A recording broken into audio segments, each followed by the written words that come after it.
So this piece of property was the site of a pencil mill, it was called. Pencil cedar was being sawed into 4x4s essentially for a long time here, and then reprocessed somewhere else into pencil material. Incense cedar is known around here as pencil cedar. So the mill's been shut down here for 35 years. It's just been an empty site.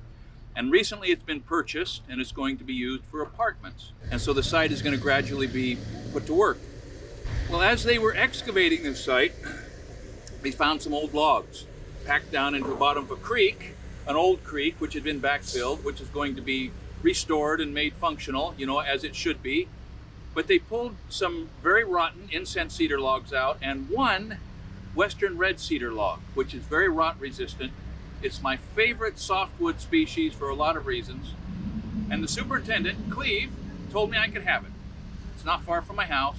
So I brought the dump trailer over, we loaded it up. I'm gonna take it home and figure out something to do with a real nice chunk of red cedar. It looks like it's about a 26-inch top, 21 feet long.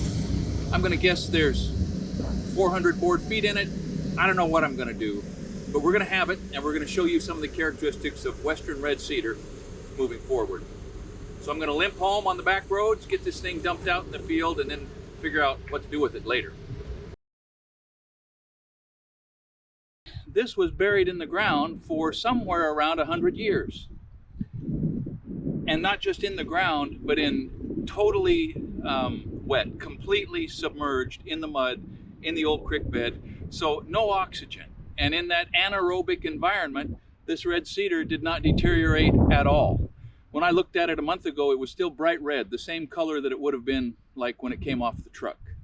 Now since then, you know, cedar's photoreactive, it turns silver. You build a deck out of red cedar, and if you don't seal it or oil it or something, it's gonna just silver gray over time, and that's fine, because it still doesn't rot and it doesn't crack, and it's just a beautiful, beautiful material. But it's just astounding to me that this spent perhaps as much as 100 years submerged. It's been pulled out, and we're gonna get to do something good with it. It's right back into that whole broad general category of effort where something that is right on the line of being junk can be turned into something that is right on the line of being worthwhile. There's some satisfaction in that. At least there is for me. It's a great day. It's a great day for a couple of reasons. Number one, it's not raining. Number two, Harvey Sauls and Backwoods Milling moved his little wood miser in last night and got it all set up. And this morning, we're gonna saw that red cedar log into lumber for the treehouse.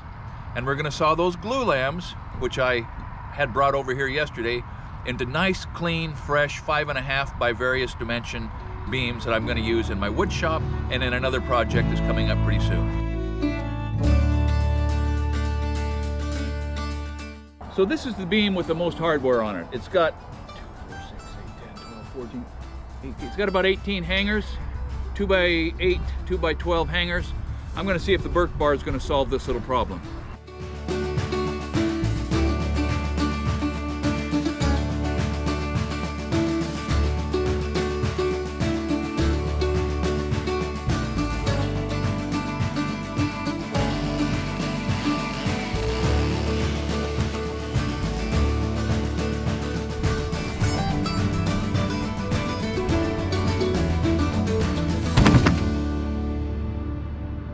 Well, I just heaped some real abuse onto my still. I cut the end off this just so we would get a good clean look at what we had. And there was some concrete that had been poured back into a void in the end of the log. Cut right through it. Needless to say, we need to stop and file. But better for me to do that with my chainsaw than Harvey to do that with his sawmill. But in general, the end of that top is nice. And the end of that short log, the other end is real nice. So I think we're gonna be fine once I touch up the chain. Now, I've salvaged lumber before in my life. Probably most of us have. But it's always been by just carefully tearing apart old barns or bridges or some other structure and pulling the nails and then simply reusing the material again in its original dimension. But today is the first time I've ever spent a whole sawmill day sawing or resawing lumber out of the interior of used or neglected material. I'm more than just a little bit anxious to see what exactly is inside of this stuff. I had a pretty good idea of what size boards I needed to make out of these cedar logs for the treehouse that I have in mind when we started. But these notions are always hostage to what is actually inside of the log. And so I had to make a few changes on the fly.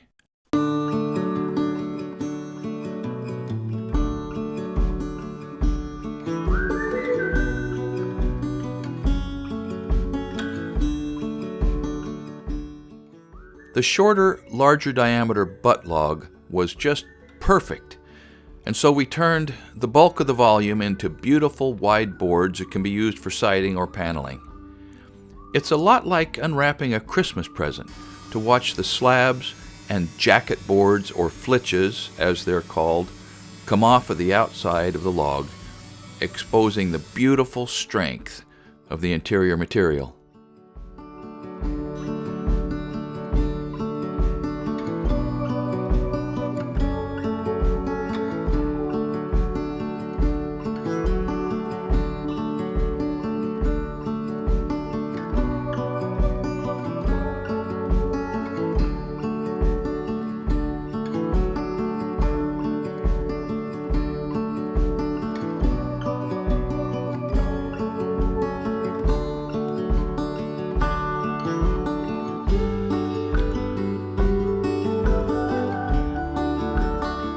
The glue lambs were a completely different animal. With them, it was simply resawing, and the only element of surprise was just how far the water damage went from sitting outside in the wet-dry cycles over the years. And as a result, how much sound wood was going to be left inside the 9-inch thick beams.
Well, yesterday was a good day.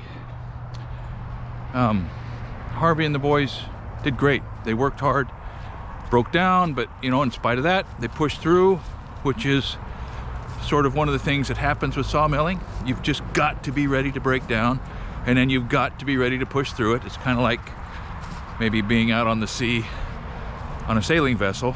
If you spring a leak, you got to plug it. I got everything pretty well cleaned up last night, started a big fire, burned the slabs.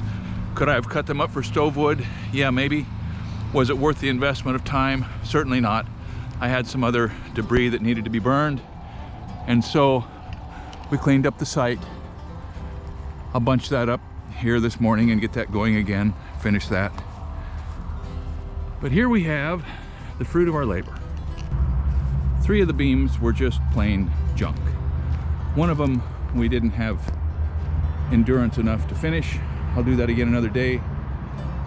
I got some nice pieces. And they are not in new condition, but they are in perfectly serviceable condition. So, I mean, that's what we needed. This beam right here is going to go in the wood shop, as is a 5.5 by 12 that's underneath there. And here's the cedar. You're going to see those 3/4 by 10s put up on the side of a tree house. You're going to see these 3x3s used for corbels, and these 2x6s and 2x8s used in various places. I love to sawmill. Even if it's somebody else's wood miser, it's something that I really enjoy doing. It's satisfying in some way, and it is doubly satisfying to take some material that was destined to be burned and turn it into something that's destined to work for a while yet. Nothing wrong with that. Thanks for watching Essential Craftsman, and keep up the good work.